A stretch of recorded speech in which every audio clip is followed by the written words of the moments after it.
ಗಾಳಕ್ಕೆ ಸಿಕ್ಕ ಮೀನು ಬಿಡುಕಾಡುತ್ತಿರುವೆ ನಾನು.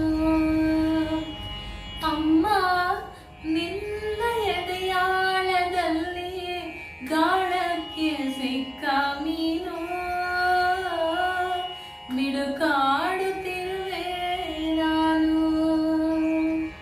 ಕರಿಯಲೊಲ್ಲೆ ಈ ಕರುಳ ಬಳ್ಳಿ ಒಲಗೂಡುತ್ತಿರುವ ತಾಯೇ ಬಿಡದ